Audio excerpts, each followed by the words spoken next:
help you? I'd like to see the man in charge. He's in here.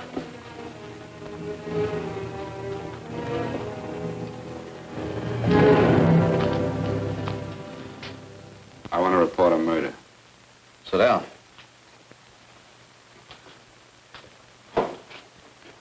Where was this murder committed? San Francisco, last night. Who was murdered? I was.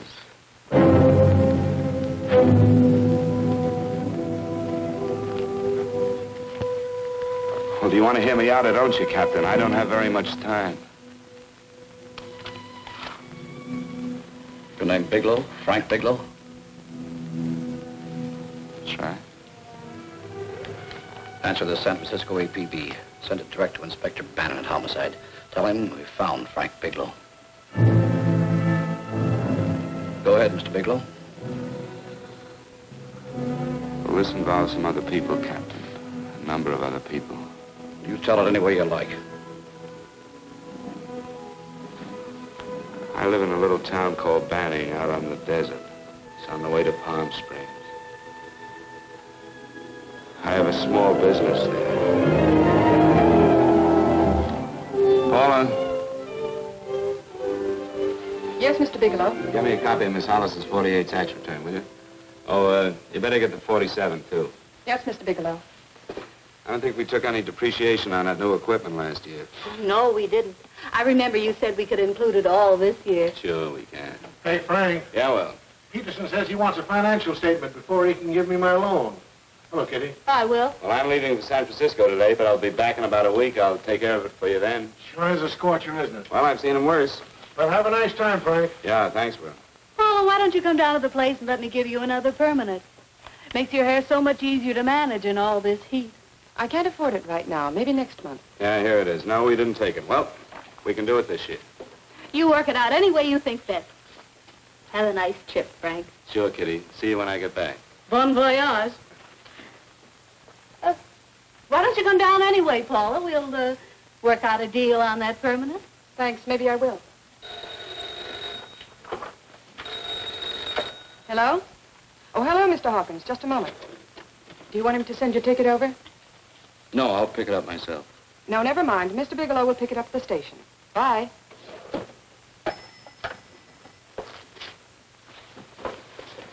I want to go with you, Frank. Now, Paul, I'm just going on a little vacation. You know that? You want to go without me, don't you? Be gone just a week. And I suppose you've just made up your mind to take this little vacation at 9 o'clock this morning? No, Paul, I meant to tell you about it a few days ago. I guess I forgot. Oh, you forgot. Paula, don't be like that. Don't be like what? You just drop a little announcement that you're going away. Not tomorrow or next week or next month, but today. No explanations, nothing. And I'm supposed to swallow the excuse that you need a little vacation. I just want to get away from town for a few days, that's all. Get away from this town or get away from me. Oh, Paula, please try to understand. How can you ask me to understand anything like this? No, I'm sorry, but I don't understand. Go to San Francisco, but don't expect me to be waiting for you when you get back.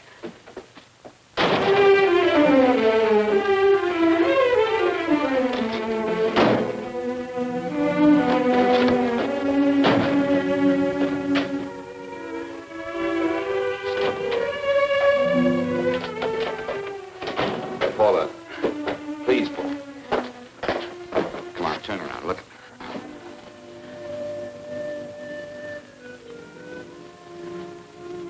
Come here. Why do you do this to me, Frank? Why can't you be honest with me? As honest as I am with you? Do you have to go? I have to go, Paula. I know what I'm doing. All right, go. Go anywhere you like. You can go to blazes for all I care. Paula. Paula. Yes, I know. I'm being foolish. Come here.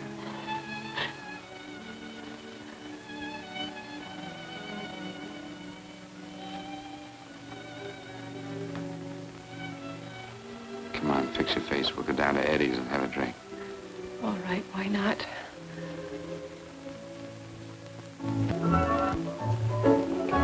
Hi, Paula. Hi, Eddie. Give us a couple of cold beers, will you? Coming up. Hi. Come on.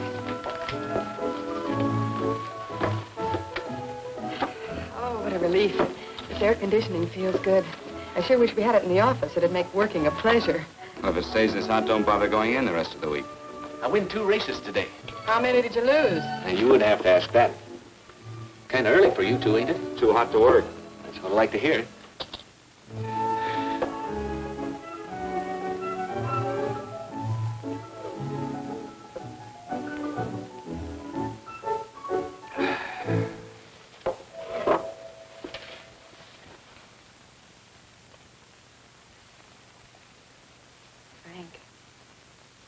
You'll take me with you, won't you?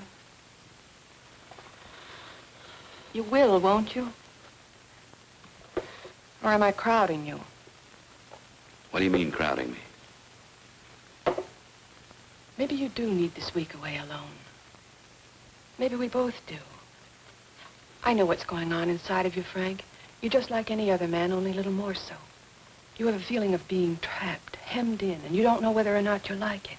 Look, Paula, I'm going to be honest with you. I care too much for you not to be honest with you. I'm as much concerned for your happiness as I am for my own. I know you've had one bad experience, Frank. I know all about it. But you don't know what it can do to 2 people, Paula. And the woman always gets hurt more than the man. I don't want you to get hurt, darling. More than anything in the world, I don't want you to get hurt.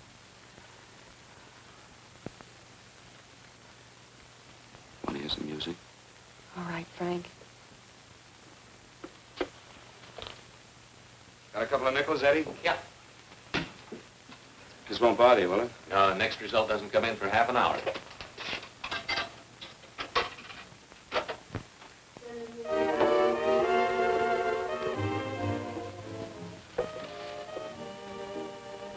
I thought that by now we'd be married. No, I'm not going to crowd you anymore, Frank. Go to San Francisco. I don't like it, but I'm convinced that you must go. I want you to be very sure, Frank. If it's right, and I believe it is, we'll have something really wonderful together. If it isn't, we should both know it as soon as possible.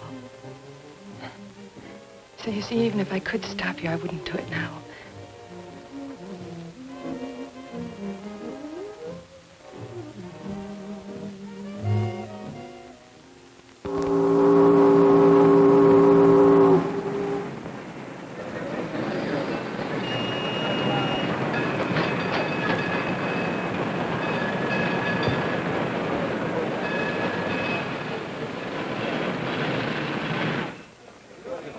Yes, sir. My name is Bigelow. I have a reservation. Yes, sir.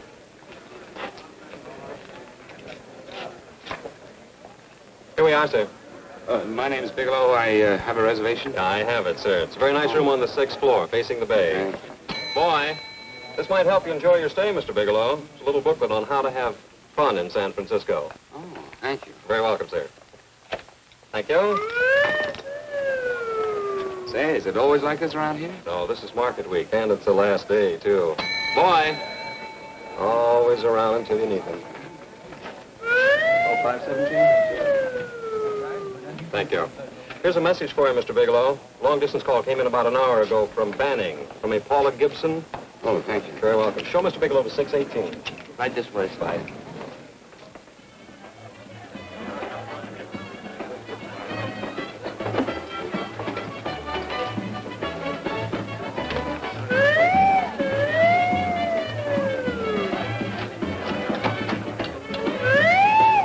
Right this way, Mr. Bigelow.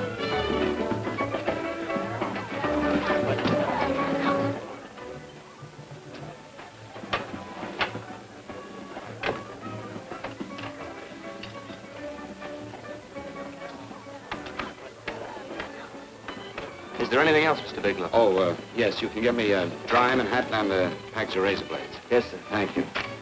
Oh, and you can leave that door open. Hello, operator. I want to speak to Miss Paula Gibson in Banning, California. Yeah, that's right. No, I'll wait. Hello? Hello, Paula. Oh, hello, Frank. How was the trip? Fine, just fine. Having a miserable time, I hope. Well, I don't know. I just got in. What was that? Market week. The place is crawling with traveling salesmen. You know, Charlie Anderson found out that you went away and he asked me to go out with him. Oh, really? How did he make out? I'm considering it. Is that what you called to tell me? I'll have you know that this call is strictly business, Mr. Bigelow. Did a Mr. Phillips phone you? Eugene Phillips of Los Angeles. No. He will. He phoned the office 3 times today. Said that he wanted to get in touch with you immediately. He said it's most urgent and imperative that he reach you at once. What did he want? I don't know. But he sounded deep, dark, and mysterious and quite agitated about something. Phillips. Have we ever done any business with him? Not unless you've been keeping it a secret from me. I looked through all the accounts. Why did you tell him you could reach me here? You know I'm supposed to be on vacation. So you told me. And so I told him, dear heart. But the gentleman didn't seem to respect your temperamental moods the way I do. He was very insistent that he speak to you before it's too late, as he put it.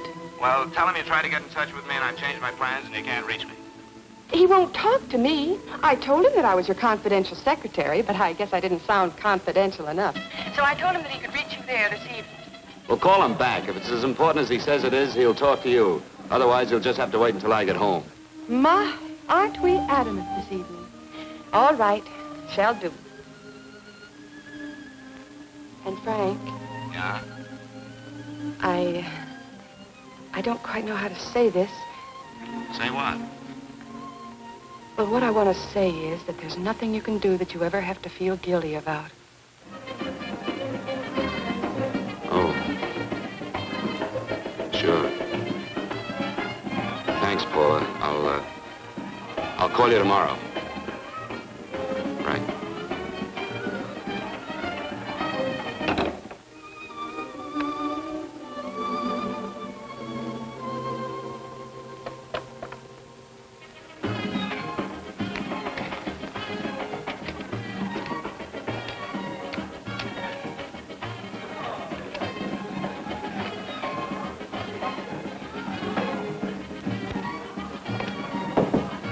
Oh, just put it there, please. You can keep the change. Thanks very much. Say, how long has this been going on? Oh, it's been a madhouse all week, but they check out tomorrow. Oh? I thought you were with them. No, I'm just here on a vacation. Why does everybody come to San Francisco and tear loose? Excuse me. Say, I'm awfully sorry to bother you, but would you mind if I use your telephone? No, go right ahead. I'm just across the hall here. One of the boys is using my phone, and he's been on it for a half hour. I just want to call downstairs. Yeah. Thank you. Room service, please. Hey, things really picked up the last few days, didn't they? You read it much business? Well, I'm not here on business. Oh, room service? It's Mr. Haskell in 617. Yes, that's right. Would you send up 3 more bottles of bourbon and 2 scotch? Yes, that's right. Oh, and some more ice, too. Yeah. All right, thank you. You here all alone? Yes, I just got in town. Well, why don't you join us for a drink? Well, I don't want to barge in on your party. Oh, nonsense. It's not a party. Just a few of the boys entertaining some buyers. You know, the usual thing. A few drinks and some laughs. It's no party. Come on. Well, come on. All right. I know what it's like to be all alone in a strange city. I'm Sam Haskell. I'm Frank Bigelow. You think some of these guys never been away from home before? Yeah.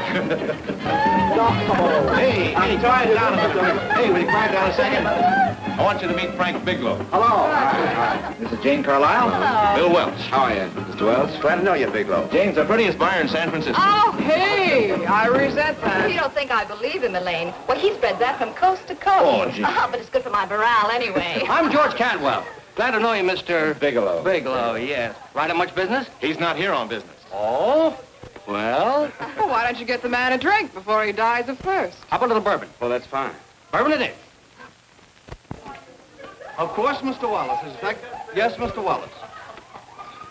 But, Mr. Wallace, I'll need at least a week in Cleveland to visit all my accounts. I can't figure on being in Philadelphia until the 17th. Eddie, will you get off the phone? I want you to meet Frank Bigelow. Oh, That's his boss. He's been trying for an hour to get his expense account boosted. Yeah, the way this guy holds on to $1, you'd think they weren't printing them anymore. Yes, Mr. Wallace.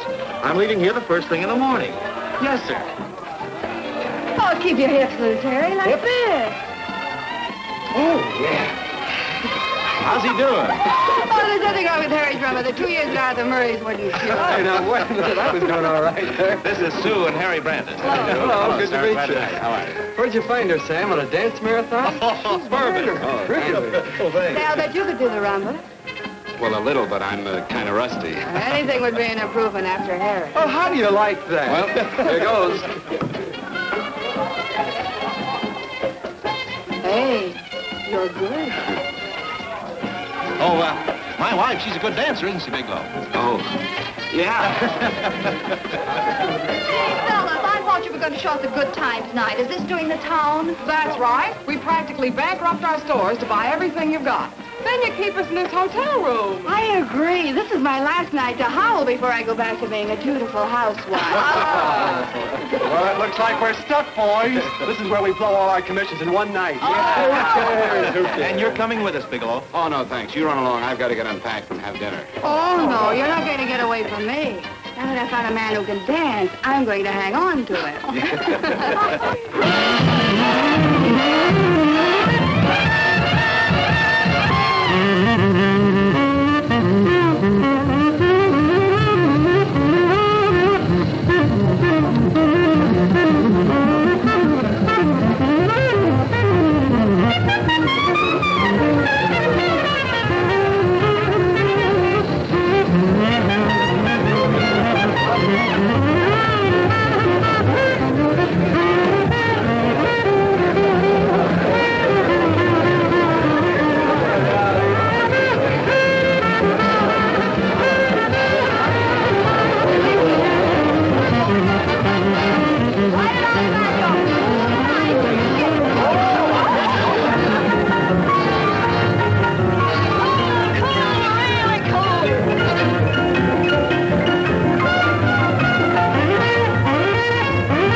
Place you got here. Wait till they hit the pitch in about an hour. That's when they really go out of their minds.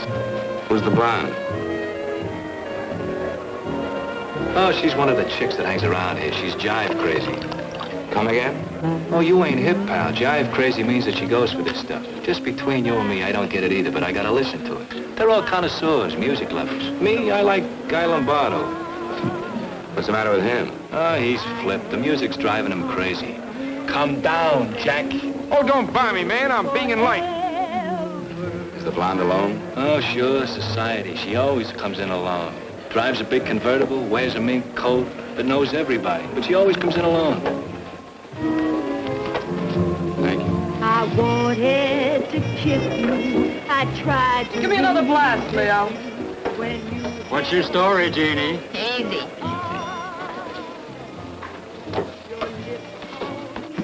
Hello. Easy. Dig the fisherman. Oh, that's really silk, isn't it? Can I buy you a drink? Sure thing. Give me a blast, Leo. Leo, I left my blast at the other end of the bar.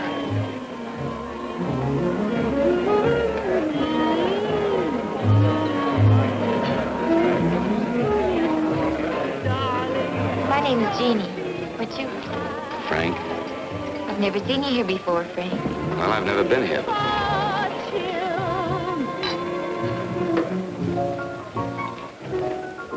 This isn't mine. Mine was bourbon. Well, sure it is. You saw me pour it.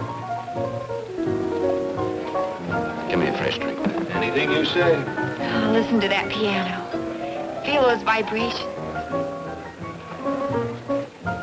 You don't get your kicks out of this, do you? I can live without it. Why do you stay here? I don't know. I bet I know. You're lonely in a big city. Why, you don't have to go into a routine with me. I like good company, too.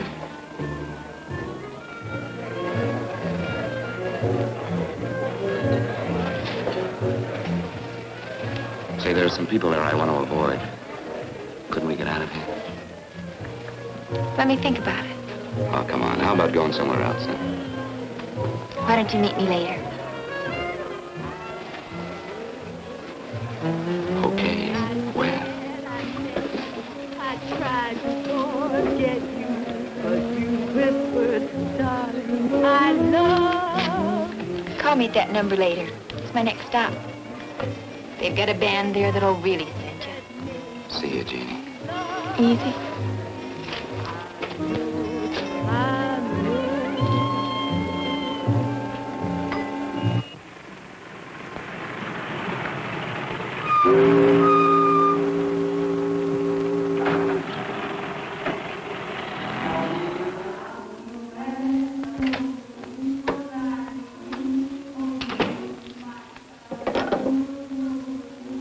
Never mind, operator.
Room service, please.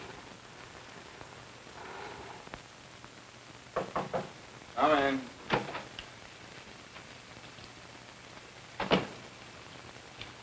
Be right with you, waiter. Yes, sir.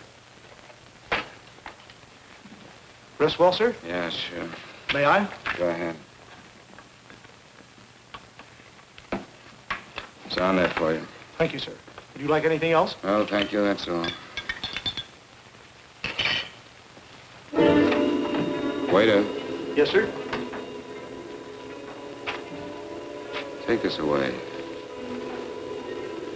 Is there anything wrong, sir? No, just take it away. I don't even want to look at it. Are you all right, sir? Yeah, sure. All right, I just had too big a night, I guess, that's all. I need some fresh air. Of course. Thank you, sir.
Lungs in good condition. Blood pressure normal. Heart fine. Well, it's a good thing everybody isn't like you, Mr. Bigelow. Put us doctors out of business. I'm glad to hear it, Doctor. I was a little worried. Don't let a little bellyache worry you. Could be just the change of climate. Well, it isn't exactly an ache, Doctor. It's kind of hard to describe the feeling. Maybe it was the drinks I had last night. I might have mixed them too much, huh? Let's have another look at that throat. You may finish dressing now, Mr. Bigelow. I want to get the results of those tests we took. Thank you, Doctor.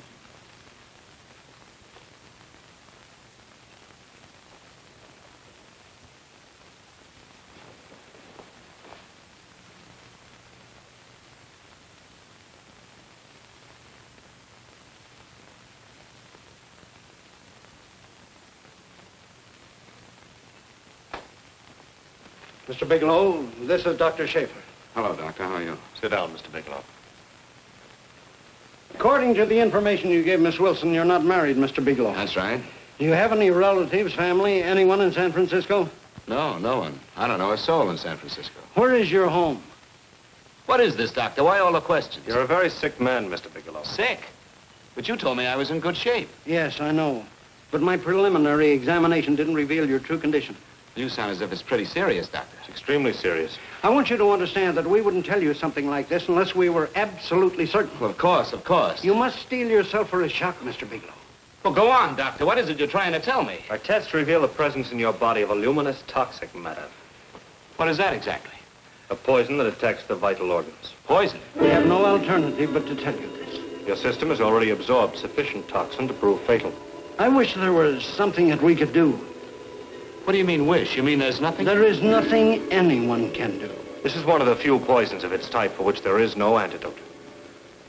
This is fantastic. This is the most ridiculous thing. You don't have very long. What do you mean? A day, possibly a week, 2 weeks at the outside. It's hard to say exactly. Oh, this is impossible. I don't believe it. You've made a mistake. That's it. It could be a mistake, couldn't it? You have made a mistake, haven't you? Answer me. Dr. Schaefer is an authority on toxicology. Been no mistake, Mr. Bigelow. Do you realize what you're saying? Well, you're telling me that I'm dead. Do you think you can explain my life away in just a few words? Why, I don't even know who you are. Why should I believe you? You must calm yourself, Mr. Bigelow. We want to offer you every assistance that we... Assistance? Who wants your assistance? Who wants anything from you? You're nothing but a couple of phonies. Why, I think you're crazy. That's it. You're crazy. The both of you. You're crazy.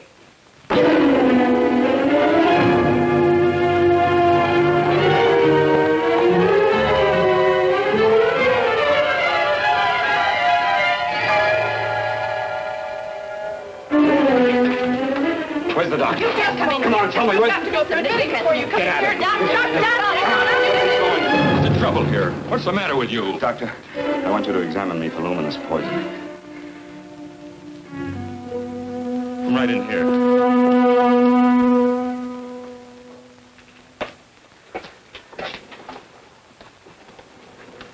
Yeah, you've got it all right. Your system has already absorbed it. Are you sure, Doctor? Are you absolutely certain? Couldn't there be some mistake?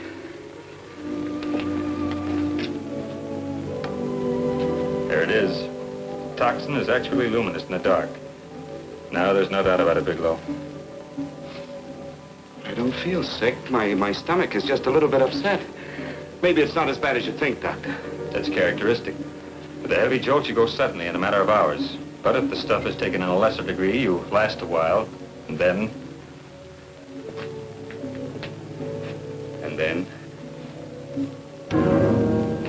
Give it to me straight, Doctor. Well, a number of things are involved. The systemic condition of the individual, the amount consumed, exertion. Yes? You won't feel too badly for a while. Then it will happen suddenly. A day, 2 days, a week at the most.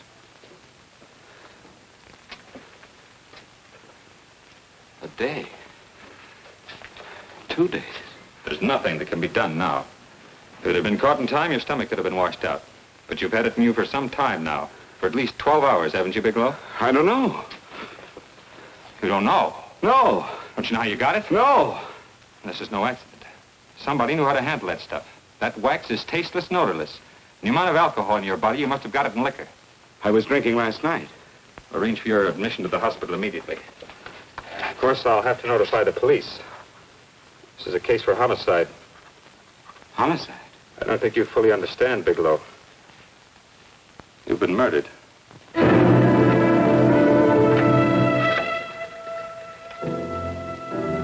Get me police headquarters, please. Homicide Bureau.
Open up.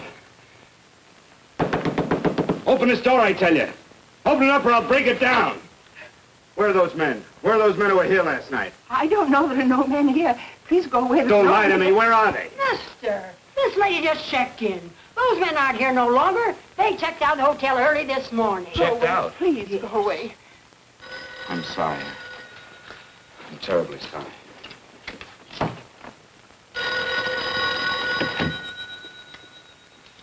Hello? Please, Mr. Bigelow, my eardrums. Oh, hello, Paula. Your enthusiasm overwhelms me. Why haven't you phoned me, or is there a quota on telephone calls up there?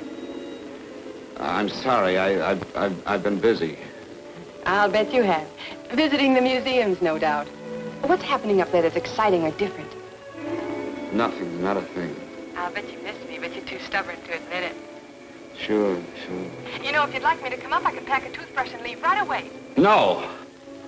Well, you don't have to snap my head off. You could at least make a pretense of missing me. I'm sorry, Paula. Of course I miss you. Listen, Paula,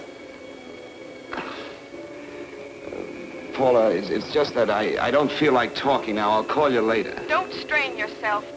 You phone me sometime when you feel more like talking. Oh, by the way, I called that Mr. Phillips back. Phillips? Yes, you know, the man that tried to reach you. Well, I'm afraid you'll never know why it was so important that he speak to you. His office said he died yesterday. Frank, are you there? Did you hear me? Died? When? Yesterday. So you won't have to bother your little head about him anymore. You can just go ahead and have fun. Paula, what did he die from? Do you know? I suppose he died from whatever people usually die from. Well, didn't they tell you? Don't you know? What are you getting so excited about? You said you didn't even know the man. Listen, where's his office located? What difference does it make? You can't talk to him now. I told you the man's dead. Paula, will you stop talking so much and tell me where his office is? All right. It's the Phillips Importing and Exporting Company, Bradbury Building, Los Angeles. Bradbury Building, Los Angeles. That's right. Say, this is really a switch. Listen, if you want to reach me, I'll be in Los Angeles. Are you out of your mind? I'm sorry, Paula. I've got to hurry. Wait a minute. Where in Los Angeles? The Allison Hotel. Goodbye, Paula.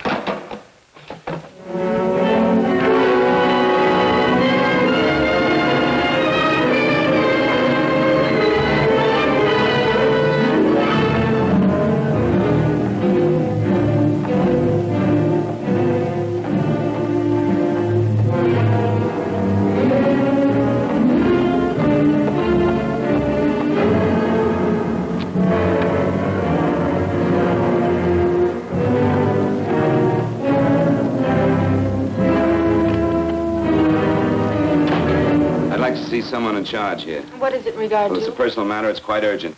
Perhaps Mr. Halliday can help you. Who's he? He's our controller. Your name, please? Bigelow. Mr. Bigelow to see you. Send him in. Go right in, please. That door.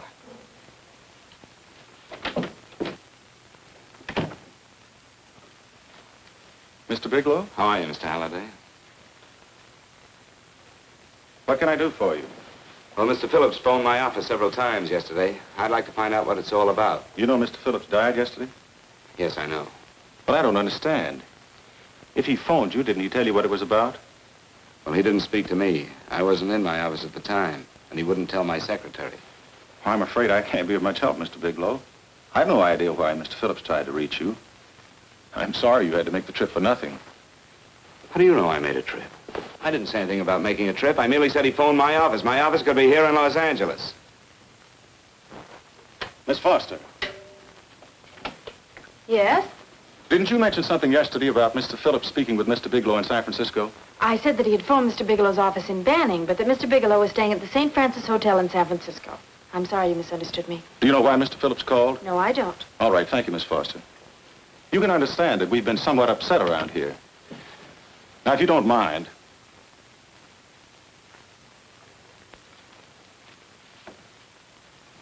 Does Mr. Phillips have a wife, family, anyone that could help me? you can't intrude on people at a time like this just to satisfy some curiosity. It isn't just curiosity. Then I suggest you wait a week or so. I can't wait. Well, I'm sorry you'll have to. Well, there's always a phone book. You're a pretty aggressive fellow, Bigelow.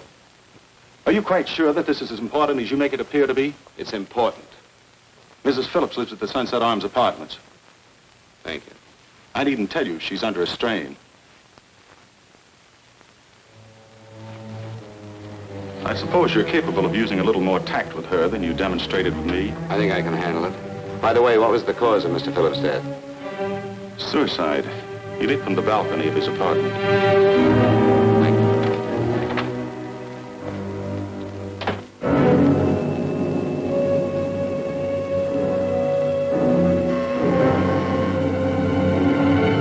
Come in, Mr. Bigelow.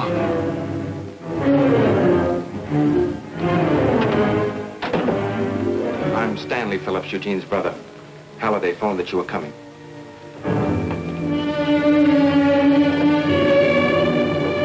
This is my sister-in-law, Mrs. Phillips.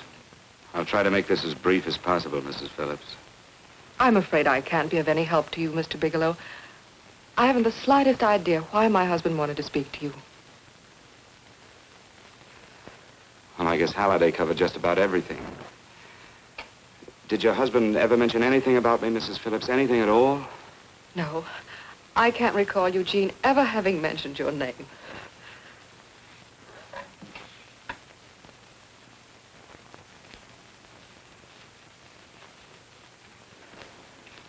I hate to ask you this, Mrs. Phillips, but it's of vital importance to me. Do you know why your husband committed suicide?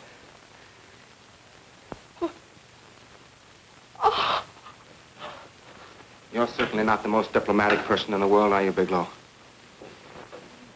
Were you a friend of my brother's? I never met him.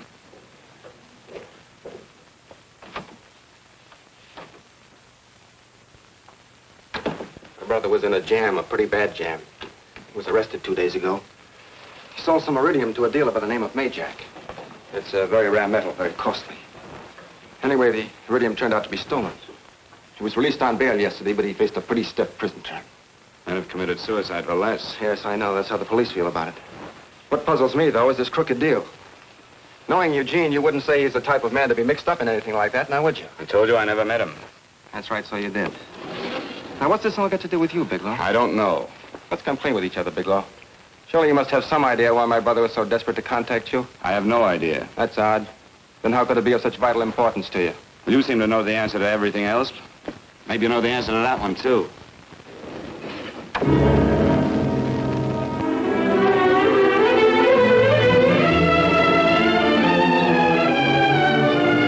There's a message here for you to call operator 82 at Banning.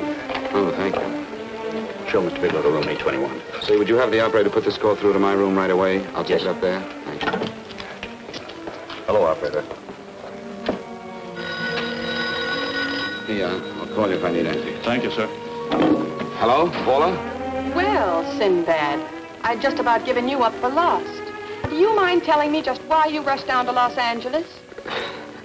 I can't explain it to you just now, Paula. I just can't explain it.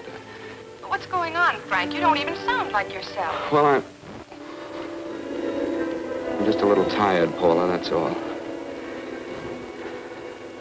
But I miss you. Oh, Frank.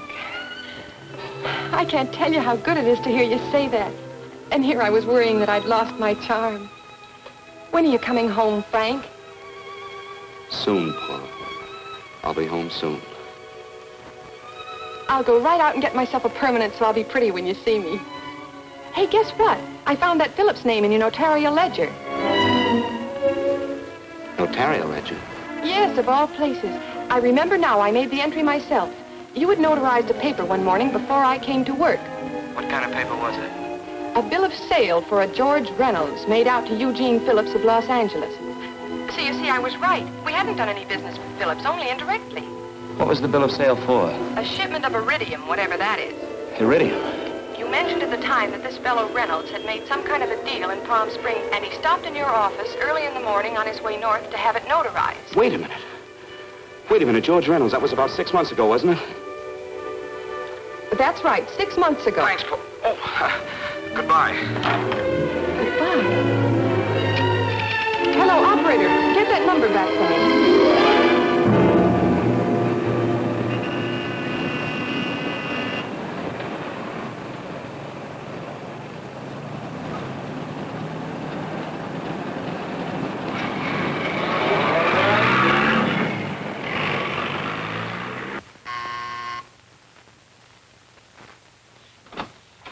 I've got to talk to you, Mrs. Phillips. Please, go away. I want to be left alone. But I found out why your husband wanted to see me. It was in connection with a bill of sale. Come in. Thank you. What do you know about a man named George Reynolds? George Reynolds? Yes. Why, that's the man my husband claimed sold him the iridium. And what did Reynolds claim? Reynolds disappeared. Yes? About 2 months ago, my husband grew suspicious that something was wrong. Since then, he tried in every way to locate Reynolds, but could find no trace of him. But I don't get it. Your husband could have proved he made a legitimate deal by showing the bill of sale he got from Reynolds. Then there was a bill of sale? Yes, of course there was. Oh, my husband swore there was, but at the time of his arrest, he couldn't find it. It was mysteriously missing. Well, then, if your husband could have shown proof, it would have been George Reynolds who would have faced the prison term. Eugene was convinced that Reynolds had stolen the bill of sale. He was the only one who had reason to eliminate evidence of the transaction. Thank you, Miss Mrs. Phillips.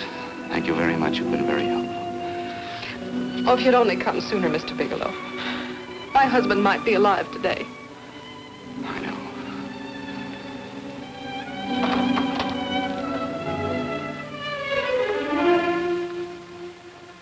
The only thing that puzzles me, Miss Phillips, is that you haven't asked how I knew there was a bill of sale.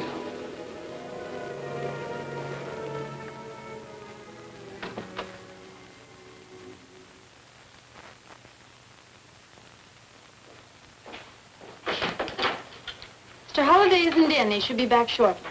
I think you're the one who can help me, Miss Foster. Mr. Phillips tried to reach someone else before he called me yesterday, didn't he? Why don't you ask Mr. Holliday? Obviously, Mr. Holliday wasn't here yesterday, or he wouldn't have had to learn from you that Phillips called me. And you're the logical person to know who else Phillips called. I don't believe that's any of your business, Mr. Bigelow. Don't think you're revealing anything confidential, Miss Foster. I know that he tried to reach somebody else. Mrs. Phillips told me. You're bluffing, Mr. Bigelow. I don't know what you're after, but you're trying to trick me. Mrs. Phillips didn't tell you a thing. How do you know that? Mrs. Phillips knows nothing about it. She doesn't. Well, why wouldn't she? Wait a minute. I was talking about George Reynolds. Who did you think I meant? Just who is it that Mrs. Phillips doesn't know I about? told you before, that's none of your business. All right, young lady, I'm going to give it to you straight. Phillips was murdered. Murdered? I don't believe you. He told me because he needed me to clear him. Phillips was innocent. Innocent men don't have to jump out of windows. Murdered? Just who are you trying to protect, Miss Foster? Why are you so afraid to tell the truth? I'm not protecting anybody. I haven't any more to say. All right, young lady, listen to me. This thing is going to explode wide open. If you've got nothing to hide, you better start talking. Or maybe you are mixed up. No! Well, then, come on. Mr. Phillips called Marla Rakubian. He went to see her yesterday morning. Who's Marla Rakubian? She's a model. She and Mr. Phillips used to be quite friendly, but he hadn't been seeing her for quite some time. Come on. The last couple of months, he'd been trying to locate her and finally learned where she lived yesterday morning. When he returned from seeing her, he was terribly upset and excited. That's when he had me put in the calls for you. When he couldn't reach you, he went home. The last time I saw him alive. Give me Marla Rakubian's address. I don't think Mr. Phillips realized I was aware of his friendship with Marla Rakubian, and out of respect for him, I never intended to tell anybody. I had no idea that she had anything to do with the trouble he was in. I admire your discretion, Miss Foster. You know, you must be pretty friendly with Stanley, Miss Foster. He knew how desperately his brother tried to reach me yesterday, and he wasn't even here at the time. And now you seem to know all about what happened in Mrs. Phillips' apartment.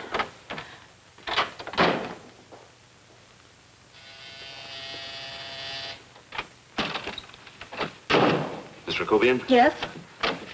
What do you want? Get out of here or I'll call the Go police. ahead, call him. Oh, go ahead, call him. Going on a trip, huh? Yes, going away for the weekend. Sailing for Buenos Aires tomorrow, some weekend. I'll send you a postcard. Now get out of here. Who are you going with, George Reynolds? Never heard of him. I suppose you've never heard of Eugene Phillips either. Just who are you? What do you want? Never mind who I am. Where's Reynolds? I told you I don't know him. Now will you get out of here and leave me alone?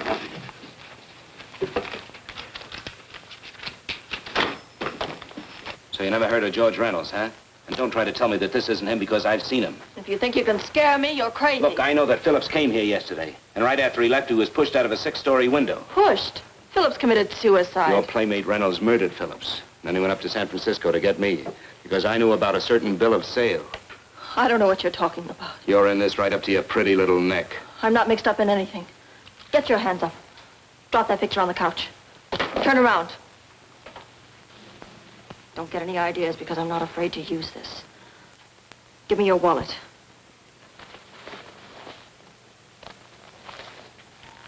Frank Bigelow, Hotel Alex.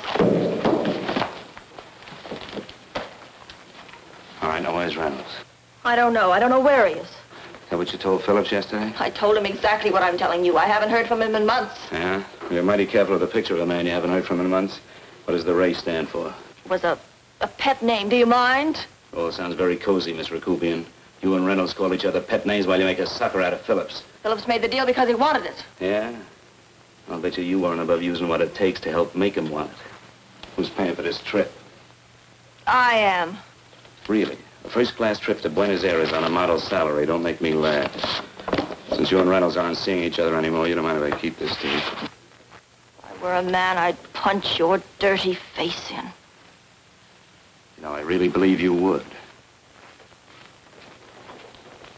Oh, I almost forgot. Your tickets. Don't be surprised if I'm there to see you off.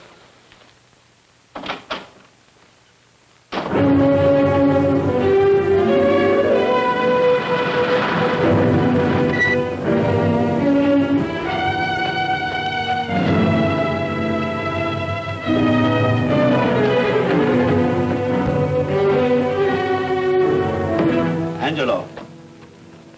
Angelo! Oh, Angelo. Do you remember taking this picture of George Reynolds? I take so many pictures, I can't remember them all. This gentleman is a friend of his and would like his address. We have no card on him. I don't think we ought to do that. He's willing to pay $20 for it. That's the paper we used last year.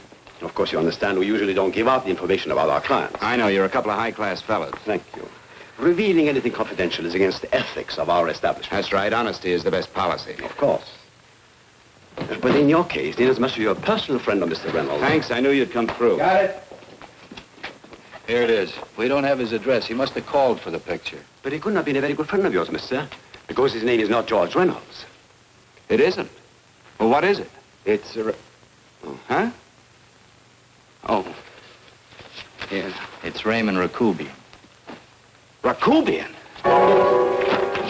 What's so unusual about that? The picture's signed Ray, isn't it?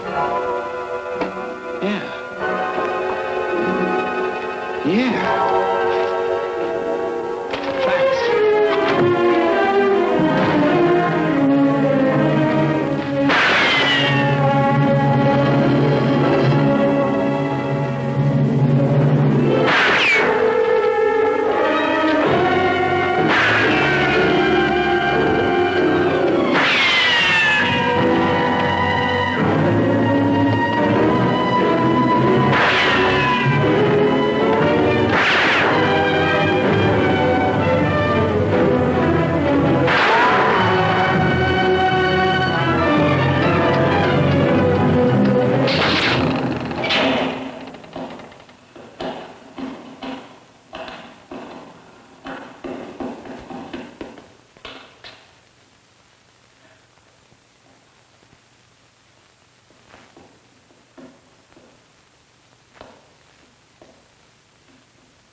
Your lips called me baby, then I thought that maybe love.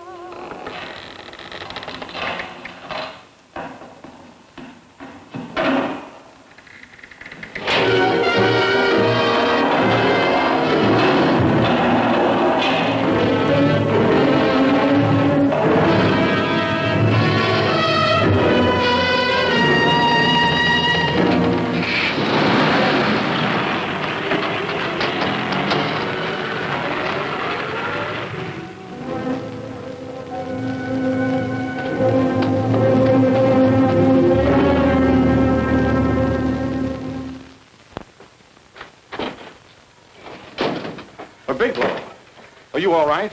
Can I get you anything? No, thanks. Do you know this man? No. No, I don't think so. Are you sure you've never seen him? I'm quite sure. Does the name Raymond Rakubian mean anything to you? No, I never heard of him. Why? He also uses the name George Reynolds. This is Reynolds? That's right. Well, where can we find him? That's what I want to know. Tell me something, Halliday. You're the controller here. How come you didn't know about that bill of sale? Phillips made that deal before I came to work here. Yeah, but you still keep records, don't you? For some reason, which is none of my business, Phillips preferred to keep that among his personal papers. Now, does that answer your question? You came in here today asking for some information that you needed, and I tried to be as cooperative as I could.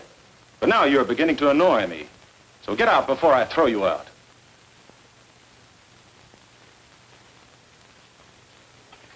You know, you really frighten me.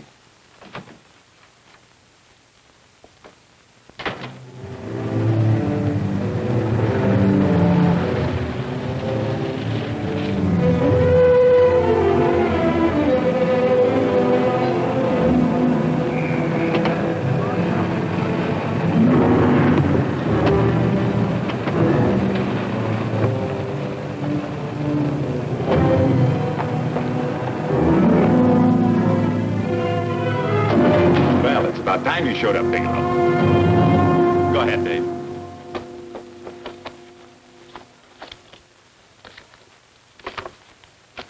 Real cute, ain't you, Bigelow? Just real cute. Paula didn't lose much time getting a hold of you guys, did she? Shut up. Let's go, Bigelow. Look at him. He can't take it. Soft in the belly. You do that again and I'll kick your face. Lay off, Chester. Cut it out. Shut up! Who asked you? Better let him answer. The clerk might know he's in. Go ahead, Bigelow.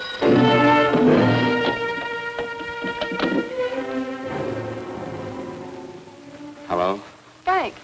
Frank, why did you hang up on me? I've been trying to get you for hours. I'm sorry, Paula. I was in a hurry. Well, don't be in such a hurry this time. You didn't give me a chance to finish what I had to say. I wanted to tell you that McGowan was in hollering his head off because you didn't go over the books. Tell McGowan to get another auditor. Sure. Sure, I'll just do that little thing, and who's the best paying account we've got? Do as I tell you, Paula. Frank, are you drunk? Paula, how much we got in the bank? About $2,200. Draw it out tomorrow. Sure. Then what do? Skip town without paying our bills? Forget the bills. You know that coat you always wanted? Buy it. You are drunk. You know, if I didn't have such a good character, I'd be tempted to take advantage of your intoxicated state, Mr. Bigelow. I'm not drunk, Paula. Well, then don't tell me that one day away from me can affect you this way. Cut it short. Paula, Yes? I'm sorry I left you. I never realized how much I love you. But I know it now. Oh, Frank, darling, I love you too so very much. Please come home. I miss you terribly. I said cut it short. I'd just love to let you have it, Bigelow. Let's go, Chester. This guy's kept us waiting long enough. Now, walk in front of me, Bigelow. And keep your mouth shut. If you so much as look cross-eyed at anybody, I'll blow the back of your skull out.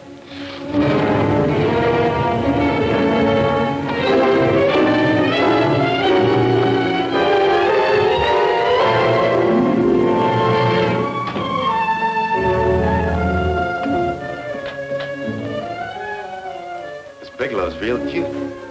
He wanted to get tough with Chester. He don't know Chester. Did you get the picture? Don't I always get what Mr. Majak sends me after? Majak? That's right. I'm the dealer who bought the iridium from Phillips. I get it. You have Rakubian unload stolen stuff on Phillips with the help of Marla here, and then you buy it back from him. Oh, you certainly made a sucker out of Phillips. What is it, Mr. Bigelow? Exactly what is on your mind? I'm looking for Raymond Rakubian. What? Well, now, Marla here has told you everything else. I'm sure she must have told you that, too. You don't expect me to believe this conversation. So, what is on your mind? I mean, underneath. You forced your way into my affairs, and now I want to know why. I just told you. I'm looking for Raymond Rakubian. Don't get cute. I'm just itching to work you over. Soft in the belly. Can't take it. See what I tell you?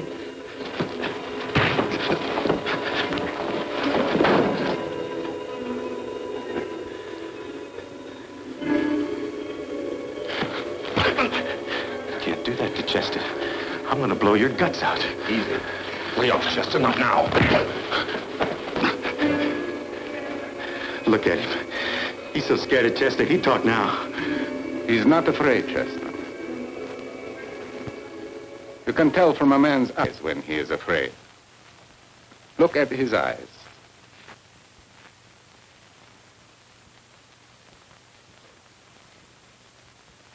Oh!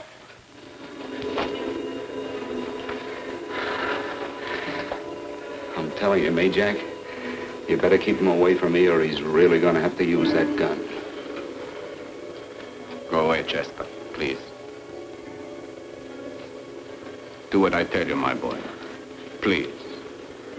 And help Dave.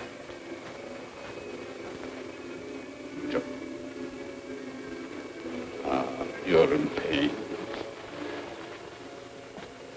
He's an unfortunate boy. He's psychopathic. He's unhappy unless he gives pain. He likes to see blood. Come with me, Mr. Bigelow.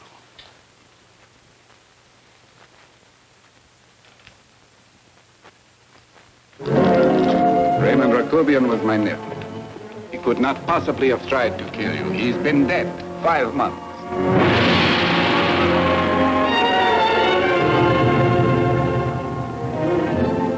I'm afraid you have been sidetracked.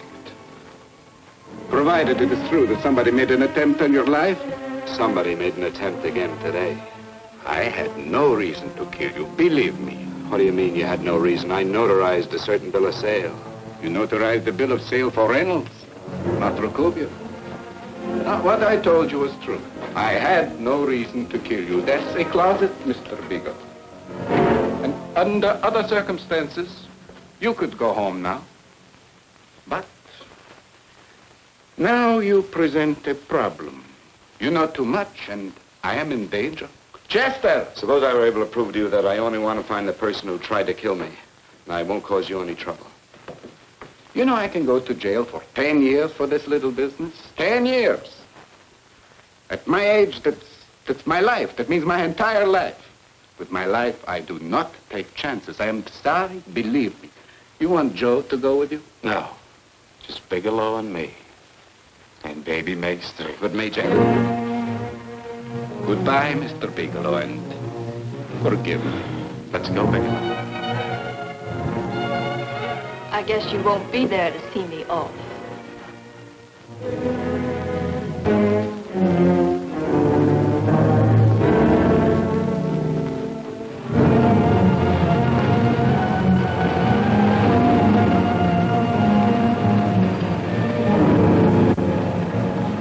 Tried to make a boob out of me in front of Major.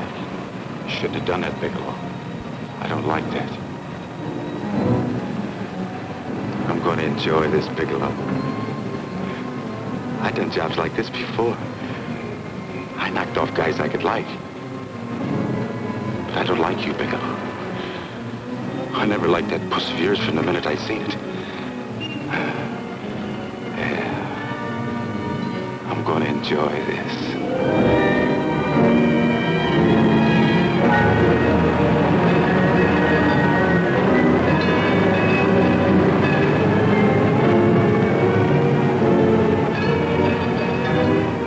Ain't scared yet, are you, Bigelow? But you'll be scared. Good and scared. I think I'll give it to you in the belly. You don't like it in the belly?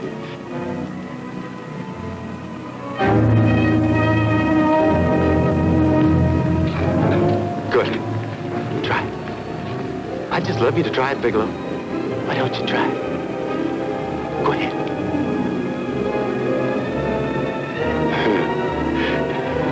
Didn't have the nerve, did you, Bigelow? Yeah. I think I'll give it to you right in the belly.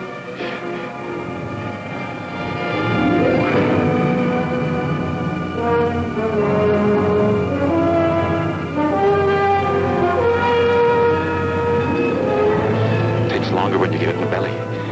It's nice and slow. That's the way I want to see you go, Bigelow. Nice and slow.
right. Yes, I'm all right, Paula, but what are you doing here? How did you get here? Freddie Ross flew me down. I had to come. I had to see you.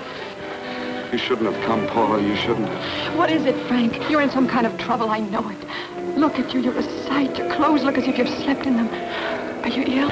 You are. You're feverish. I'm all right, Paula, and I'm not in any trouble, believe me. You're lying, Frank. Right after I spoke to you, I got a phone call from the San Francisco police. They asked if I knew where you were. You didn't tell them anything, did you? Of course not. It was the homicide detective that called. What is it, Frank? If you're in any kind of trouble, you certainly can trust me. Look, I'm not in any trouble with the police, Paula, believe me. But you can't stay here. You've got to go back to Banning right away. No, I won't go, Frank. I won't. I'm staying here with you. Paula, it's better that you go back, believe me. Why? What's this all about? What have you got to do with this Phillips and Reynolds? Phillips was murdered. What could that possibly have to do with you? All you did was notarize a paper. You've notarized hundreds of papers. I know. All I did was notarize one little paper out of hundreds. Frank, you frighten me. You don't even act like yourself. I know that you're in trouble, that something is wrong, that you're in serious trouble. You frighten me, Frank. Oh, don't be frightened, Paula. Don't ever be frightened of anything again. Will you promise me that? I love you so much, darling, more than you seem able to understand. Oh. I never really knew happiness until I loved you. Sometimes when I used to be afraid that you weren't sure how you felt, I tried to hold back, but I couldn't. Losing you would have been losing everything. There would have been nothing left. Don't, Paula, don't. Now I'm afraid again. Somehow I feel that I'm going to lose you, but there's nothing I can do about it. I feel so helpless. You're leaving me out of something. Tell me, Frank, what is it? Give me a chance to fight back. Just give me a chance, please. You do love me, don't you? Oh, yes, Paula, I love you. I never was more certain of anything in my life. I wasn't sure before. I was a little blind, I guess, but believe me, I'm sure now. Can you understand that, Paula? I understand. A man can be like that, Paula. Something has to happen. It can be a big thing or a little thing, but it can make him realize how much someone means to him, how much he really loves her. Oh, and I love you, Paula. More than I ever thought it possible to love anyone in the world, I love you. Then why won't you tell me about this trouble you're in? Why won't you try to let me help you? You can't help me, Paula. You don't want my help. Oh, Paula, there's nothing you can do. Will you believe me? So will you please go home, please? No, Frank. I won't go. I know you're in trouble. I can't leave you like this. All right, Paula, look, wait for me in the lobby of the hotel, and I'll be back for you soon, I promise. You promise? You're yes, sure? Paula, I promise. Is that a new outfit? Yes. Oh, it's beautiful.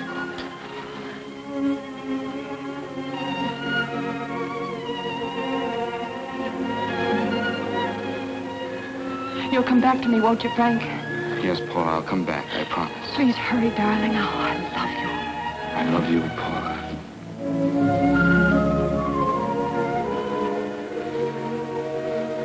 Goodbye, Paula.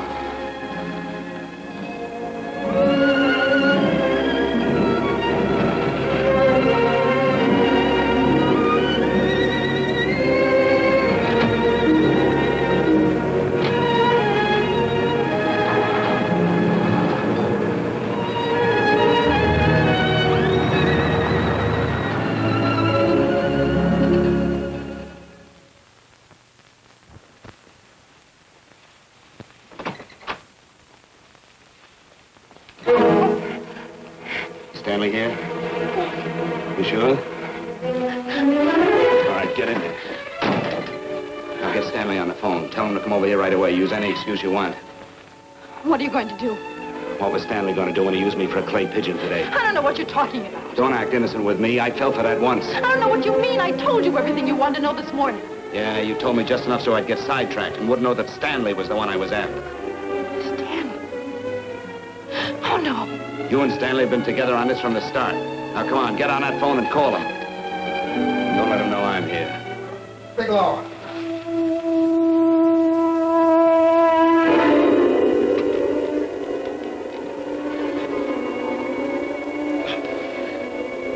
You've been sidetracked, all right. But it was the poor bereaved little widow who did it. Miss Foster found this letter this afternoon. It's in my brother's desk at the office. It's postmarked 2 years ago. It isn't exactly the kind of a letter that a married woman gets from a casual friend. But I'm sure my brother wasn't aware that they were so well acquainted when he hired Halliday. What's the matter with him? right since dinner. Where did he have dinner? At Mrs. Phillips' apartment. Halliday was there, too, and Stanley confronted them with that letter. Did you have anything to drink? Yes, why? How long ago?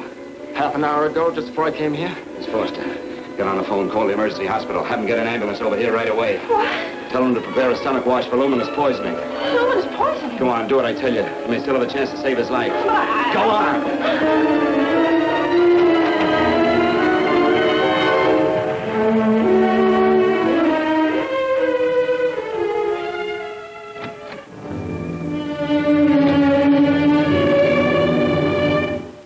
I found George Reynolds, Mrs. Phillips. He's been dead for 5 months. Then he didn't steal the bill of sale. No, he didn't. But you could have stolen it. How dare you? You knew who I was when I came here today. But you were surprised to see me alive, weren't you? But I'm not alive, Mrs. Phillips. Sure, I can stand here and talk to you. I can breathe and I can move. But I'm not alive. Because I did take that poison. And nothing can save me. What are you going to do? If I kill you now, I have nothing to lose. No, you've got to listen to me. You've got to give me a chance. But I didn't have a chance. It was Halliday. Believe me, it was Halliday. He made me steal the bill of sale. He planned everything. What about this letter? Your husband knew about you and Halliday. He found it only yesterday. He accused Halliday. They fought, and Halliday pushed him over this balcony. And why me? Why did he want to kill me? Because you could have proved there was a bill of sale, that my husband had no reason to commit suicide.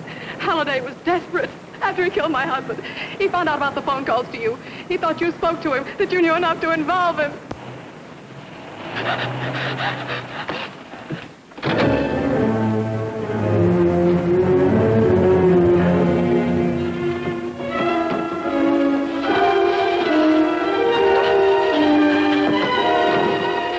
Where's Halliday? Where is he? He's in the office. This time you don't warn him.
let's break it up. Move along now. Let's get going. Come on.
All I did was notarize a bill of sale. But that piece of paper could have proven that Phillips didn't commit suicide. He was murdered. And that's why Halliday poisoned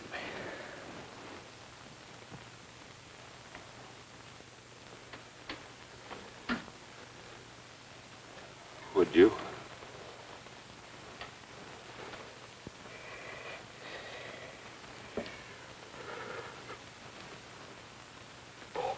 Paula.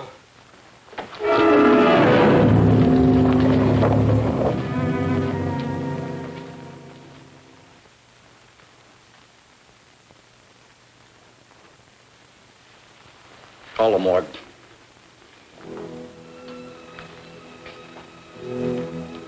Johnson, you go to the Allison Hotel, find Paula Gibson. Don't tell her anything. I'll break it to her.